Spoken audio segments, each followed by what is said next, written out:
दोस्तों, आज की कहानी है। मम्मी जी, आपसे हमारे काम नहीं होते तो हमें अलग कर दो। दोस्तों, कहानी शुरू करने से पहले अगर आपने हमारे चैनल को सब्सक्राइब नहीं किया हो तो कर लीजिए ताकि आपके पास पहुंच सके हर नया वीडियो। ट्रक में सारा सामान रखा जा चुका है। बेटा और बहू जाने के लिए अपनी कार की ओर बढ़ जाते हैं। बेटा करण उनके पैर को छूकर चालक की सीट पर बैठ जाता है। माता पिता उसके सर पर हाथ रखकर भारी मन से विदा करते हैं। बहू हाथ जोड़ कर अपने पति के बंगल में बैठ जाती है। कुछ देर में कार आंखों से ओझल हो जाती है। माँ सावित्री अपने चेहरे पर बह रहे आंसू को पोंछती है और पति के साथ धीरे धीरे कदमों से घर की ओर मुड़ जाती है। आज अपने दिल के टुकड़े करण को अपने से दूर जाते हुए देखकर सावित्री जी का मन भारी हो गया। इतने बड़े घर में अब दो ही शरीर रह गए हैं, सावित्री जी और उनके पति हरमन जी। उनकी आत्मा, उनकी जान, उनका लाल, उनका बेटा करण उनसे दूर चला गया है। अपने और अपने पति के लिए चाय बनाकर वह एक चाय का कप पति को देती है। हरमन जी का चेहरा जैसे कुछ पलों में मुरझा गया है। ऐसे लगता है वह गहरी सोच में है। क्या सोच रही हो, सावित्री जी पूछती है एक हाथ भरकर। हरमन जी कहते हैं क्या सोचा था, क्या हो गया है। हमने कितने लाड प्यार से बेटे को पाला है, उसकी हर हिस्सा पूरी की सोचा था कि जब बड़ा हो जाएगा तो हमारे बुढ़ापे का सहारा बनेगा। पर क्या पता था कि नियति को कुछ और ही मंजूर है। तुम्हें कितना साल था कि करण बड़ा होगा तो उसकी शादी होगी, बहू घर में आएगी और बच्चों की किलकारी और शोर से घर की दीवारें गूंज उठेगी।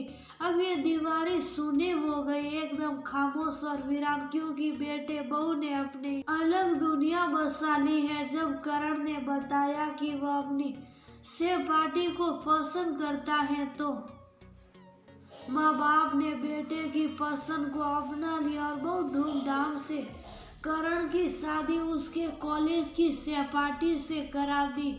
सुनीता सुंदर एक बड़े घर की लड़की है। अत्यधिक लाड प्यार से पलने की वजह से उसके व्यवहार में अहंकार और आक्रोश भर गया है। सावित्री जी ने सोचा था कि बहू आएगी तो वह दोनों मिलकर खूब बातें करेंगे और घर का सब काम मिलजुल कर करेंगे, पर नहीं, सुनीता को रसोई से सीढ़ती, रसोई के नाम से मुंह बना लेती। सावित्री का हाथ तो क्या बटाती, उसका गीला तौलिया तक तो करण सूखने को डालता है। सुनीता को ना रसोई ना घर की किसी काम में रुचि है।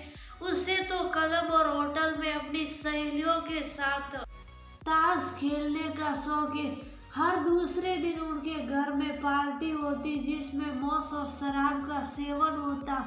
बस यही सब सुनीता को पसंद था। ऐसे नहीं कि उन्होंने सुनीता को नहीं समझाया, करण से भी बात की पर सुनी न दे तो यहाँ तक कह दिया कि अगर उन्हें सब कुछ अच्छा नहीं लगता तो वह अलग हो जाते हैं। उन्हें उम्मीद थी कि उनका बेटा तो बहू को समझाएगा, पर वह जोरू का गुलाम ने सुनीता को समझाना तो दूर उसका साथ दिया। बहू और बेटे ने अलग फ्लैट ले लिया और वही शिफ्ट हो गए। समय तो रुकता नहीं, चलता रहता है। अब माँ बाप को भी अपने बेटे की बिना रहने की आदत हो गई थी। सुनीता ने कुछ समय बाद एक प्यारी सी बेटी को जन्म दिया। अपनी पोती को देखने गए तो हैरानी हुई कि पोती को आया ने अपनी गोद में लिया है और शीशी से उसे दूध पिला रही है। सावित्री जी का मन तो हुआ कि कहे कि बहू कम से कम अपने बेटी को तो अपनी गोद में लेकर उसे अपना दूध पिलाया करो। उसको माँ होने का एहसास तो दिलाओ, पर वह कह न सकी। जानती थी अभी बहू करी कोटी सुना देगी। कितने अरमान थे कि अपनी पोती को बड़ा होते देखेंगे, उसको साथ खेलेंगे, पर उनके सारे अरमान बहू की जिद और आधुनिक विचारधारा में बह गए। एक दिन रात के करीब 3 बजे होंगे। दरवाजे की घंटी बजती है। कौन हो सकता है? हरमन जी ने दरवाजा खोला तो देखा कि सुनीता दरवाजे पर खड़ी रो रही है, साथ में उनकी पोती भी है। क्या हुआ बहू, रो क्यों रही हो?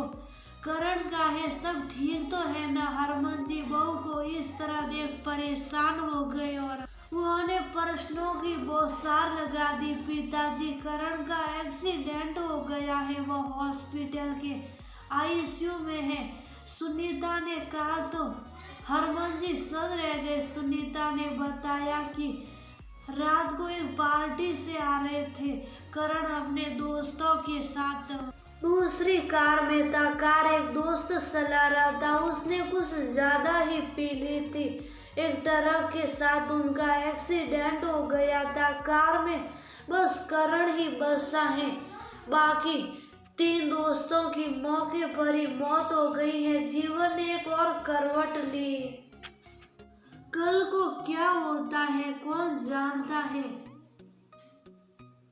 सावित्री जी और हरमन जी जैसे माता पिता की प्रार्थना रंग लाई। करण 3 महीने के बाद सब ठीक हो गया तो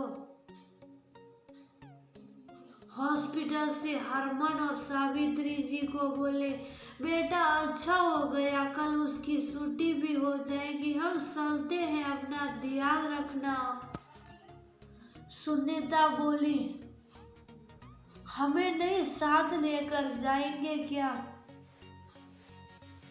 हरमन जी और सावित्री ने उन्हें अपने अंक में भर लिया।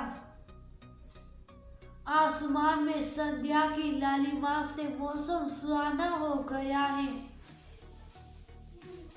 उड़ता पंछी शाम को अपने घोंसले में लौट आया है। घर की रौनक वापस आ गई।